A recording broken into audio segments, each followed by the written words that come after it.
Hi guys, it's Jeff Quiros once again with the next installment of my series on how I became an artist, my life as an artist. Today we're going to get into my college days, and there may be more than one episode of that because it was quite a big part of my life.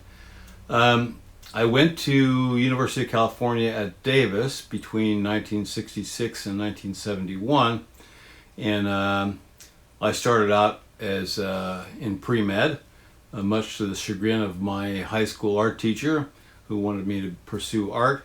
But I went with my dad and was going to become a professional man, and I lasted 2 quarters in pre-med, and then reverted to my true my true calling, which was art and is art. I ended up with my Bachelor of Arts degree in Fine Arts in 1970. Then I went on to get a teaching credential in 1971.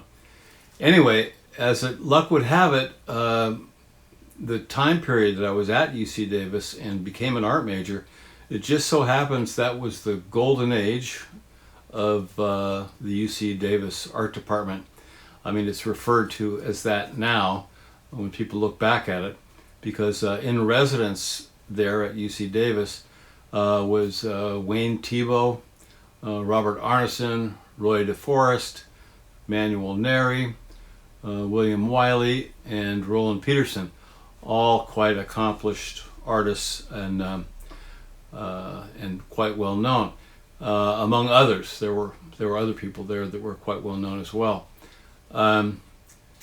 Anyway, I could have learned a lot from these people, and but what I did instead was kind of follow the beat of my own drum, and kind of wasted. Now I look back at it, I wasted some great opportunities to study with these people. Wayne Tebow particularly, and a lot of the other ones were taskmasters as far as learning technique and that sort of thing. Wayne Tebow would have his students paint color wheels with like 256 different gradations of color, and you'd have to really work at it. And I was not into doing a lot of work. I was into creating for creation's sake, and not too interested in doing a lot of work. I've changed my tune in later years, but back then that's what I was thinking. Roy DeForest wasn't the only teacher that told me, Jeff, you're very talented, but you're also very lazy, and you have to really buckle down and learn some technique and that sort of thing, which I took to heart a little bit, but not too much. I had the idea at that point in time that I was creating art for myself. I didn't care what other people thought about it. I didn't care whether I made a career out of it. I didn't care whether anybody liked it or not, whatever. And the odd thing is, now that I look back, I ask my younger self, why did you bother putting it down on a canvas or on a piece of paper then, if you didn't want other people to see it or other people to enjoy it or other people to like it? And that's really the conundrum. An artist has to create for himself and enjoy it, but communication is a vital part of that. And if you want to get beyond just thinking or imagining something, you want to put it out there. Well, then you're communicating with other people, and you are getting feedback from those people, and therefore you're not really creating just for yourself. You're creating for your audience as well. And I've learned that the hard way. And it's a valuable lesson, though, I think. It's funny, during that time period, shying away from these tough classes, I did get involved with a lot of different things. Like, I was exposed to some ceramics, some printmaking, some photography, in addition to painting and drawing and that sort of thing. But what's interesting is that I did most of my work in the college days was done outside of class. I filled a bunch of sketchbooks like this one with just a whole bunch of simple pen and ink drawings that were made with a rapidograph pen, a real fine point pen, most of them, and that's pretty much what I spent most of my time doing.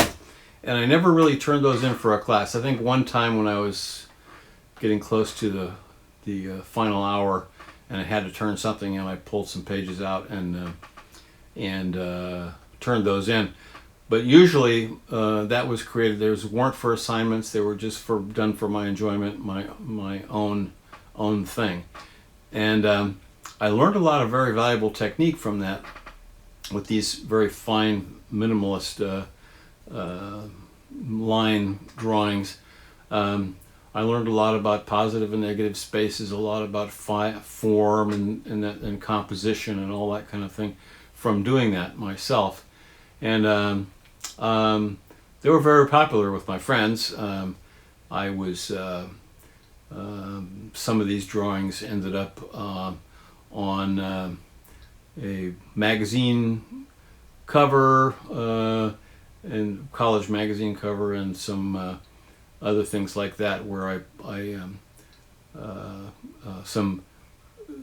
the campus radio station had this program guide that would come out, and several of my drawings graced the front of that program guide and that sort of thing. At any rate, that gives you some idea of what was going on when I was in college, and we'll continue next time with more insights into my college as an artist. Thanks so much for tuning in, and if you have a mind to, please comment below. I'd love to hear from people. Give me your input, give me your impressions, give me your questions. I'll see if I can't cover some of those things here. Share these with your friends. And they're all up on YouTube as well, so you can subscribe to my YouTube channel, see the earlier and later episodes in this series, and definitely share it with your friends. I appreciate it. Thank you very much for your support.